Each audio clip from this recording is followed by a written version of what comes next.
আজকে ভারতের মতো একটা দেশে যেখানে সংখ্যাগরিষ্ঠ লোক হিন্দু, যেখানে হিন্দুরা সংখ্যাগরিষ্ঠ, সেই দেশে মুসলিমরা সংখ্যালঘু হয়ে এমন করছে। দিন দুপুর বেলা একজন মানুষের বাড়িতে ঢুকে বা অফিসে ঢুকে কোপাচ্ছে, মেরে ফেলছে। এই ভুল, এই খুন ইসলাম করেছে। এর খুনি হচ্ছে ইসলাম। যতদিন ইসলাম থাকবে, যতদিন কোরআন হাদিস থাকবে, যতদিন নবীর প্রতি ভালোবাসা থাকবে, মোহাম্মদকে নবী মানুষ, ততদিন পর্যন্ত এই মোহাম্মদ, এই একটা লোকের জন্য এভাবে খুন খারাপি হতেই থাকবে। বাক স্বাধীনতা থাকবে না। যারাই কথা বলতে চাইবে, যারাই ইসলামী ইতিহাস পড়ে নবীর বদমাইশি লুচ্চামি সম্পর্কে মানুষকে বলবে, জানাবে, সতর্ক করবে, তাদের উপর এমন অত্যাচার, এমন আক্রমণ হতেই থাকবে। কত আর মানবেন? কত আর মানা যায়? কত আর সহ্য করবে? কত আর রক্ত দেখতে হবে পৃথিবীকে? ভারতের মতো একটা দেশে যদি এমন অবস্থা হয়, আপনাদের তো, আমি কি বলবো, আপনাদের তো ফাঁসির কাষ্টে ঝুলে মরা উচিত, আত্মহত্যা করা উচিত আপনাদের। এই লজ্জা মেনে নেওয়া যায় না। এখানে রাজনীতিবিদরা যারা ইসলামকে বাঁচাতে চায়, আমি জানি না কেন বাঁচাবে, তাদের স্বার্থে।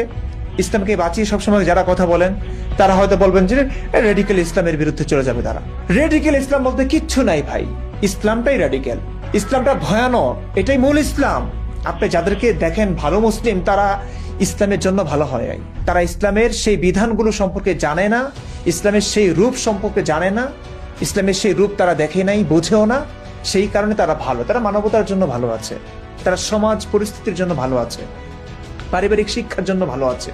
এটাই হচ্ছে মূল ইসলাম, যেটা আপনারা দেখতে পেলেন। এটাই মূল ইসলাম। যতগুলো টেররিস্ট অ্যাটাক হয়, হ্যাঁ, এটাই হচ্ছে মূল ইসলাম।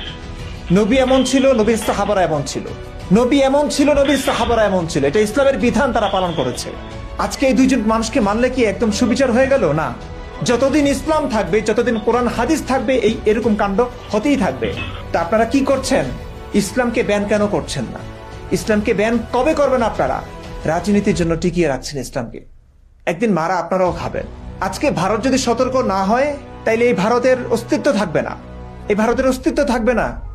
আমরা নিজ দেশে থাকতে পারলাম না, সেখানে মুসলিম সংখ্যাগরিষ্ঠ, তাই না? তসলিম নাসরিন থাকতে পারলো না, আসাদ নূর থাকতে পারলো না, আসিফ মহিউদ্দিন থাকতে পারলো না, মুফতি মাসুদ থাকতে পারলো না, আমি থাকতে পারলাম না, আমার সঙ্গে যারা আছেন তারা কেউ থাকতে পারলো না। এবং বাংলাদেশে যারা এক্স মুসলিম ছিলেন, ইসলাম নিয়ে সমালোচনা করেছেন, গঠনমূলক সমালোচনা করেছেন, তাদের রক্ত দেখেছি আমরা। অভিজিৎ রায় থেকে শুরু করে কতজন, আর কত রক্ত দেখবো এটা নিজ দেশে, বাংলাদেশে। আমরা হয়তো সেখান থেকে পালিয়ে বেড়াই, হয়তো ভারতে যাব, হয়তো অন্যান্য দেশে যাব। কোথায় নিরাপদ আমরা? কোথায় নিরাপদ আমরা? যেখানে মুসলিম আছে, সংখ্যালঘু হোক, সংখ্যাগরিষ্ঠ হোক, সেখানেই ঝামেলা, সেখানেই হত্যাকাণ্ড, সেখানেই ধারালো ছুরি, চাকু। কোথায় যাব আমরা? আজকে ভারতে এই ঘটনা ঘটেছে। বাংলাদেশ থেকে যারা, যেই এক্স মুসলিমরা একটু কথা বলতে চায়, জীবনের সব সুখ বিসর্জন দিয়ে, সব পরিবার পরিজন, আত্মীয় স্বজন, সকলের ভালোবাসা, কেরিয়ার, সব কিছু বিসর্জন দিয়ে যে মানুষরা শুধু কথা বলতে চাইবে মানবতার জন্য, মানুষকে বাঁচানোর জন্য, সেই মানুষরা হয়তো দেশ ত্যাগ করে ভারতের গিয়ে একটুখানি আশ্রয় নিয়ে সেখানে কথা বলতে চাইবে। আজকে তারা সেই সুযোগটা পাবে না, সেই সাহসটা তারা করবে না। তারা বলবে যে না, ভারতেও তো নিরাপদ না আমরা। যেখানে হিন্দু বেশি, যেখানে হিন্দুরা সংখ্যাগরিষ্ঠ, মুসলিমরা সংখ্যালঘু, সেখানেও এক্স মুসলিমরা নিরাপদ না। আজ সেলিম ওয়াস্তি, সেলিম, এই সেলিম তো এক্স মুসলিম, সে তো নাস্তিক, নিজেকে নাস্তিক দাবি করে যতটুকু জানি আমি। যেই মাদ্রাসাগুলোতে শেখানো হয় বাক স্বাধীনতা খর্ব করা, কিছু বললেই মেরে ফেলা, কেটে ফেলা, নবীকে নিয়ে কিছু বললে, গঠনমূলক সমালোচনা করলে, নবী যা জীবনে করেছেন সেগুলো কোরআন হাদিসে লেখা আছে, সেই কথাগুলো বললেই যখন এই অবস্থা হবে, এগুলো শেখানো হচ্ছে, সেই মাদ্রাসাগুলো কেন রাখা হবে? সেই মাদ্রাসাগুলোর বিরুদ্ধে কেন ব্যবস্থা নেওয়া হবে না? মনে রাখবেন, একটা মুসলিমকেও যদি রেখেছেন না, সে মুসলিমটা ভালো। এখন আপনার উপর সদয় সে কোনো অ্যাটাক করছে না, আক্রমণ করছে না, সে মুসলিম শুধু, সে তো মানুষ হিসেবে দেখছেন আপনি। ভুলটা আপনার, এখানেই ভুলটা করছেন। মনে রাখবেন, আজ না হোক কাল আপনার গলা কাঁদবে এই মুসলিম। তার পরিচয় শুধুমাত্র সে মুসলিম, তার পরিচয় শুধুমাত্র সে মুসলিম। कुरान तो खुद कहता है तो तुम टेररिस्ट बनो। अच्छा, बिल्कुल, कुरान का हुक्म है।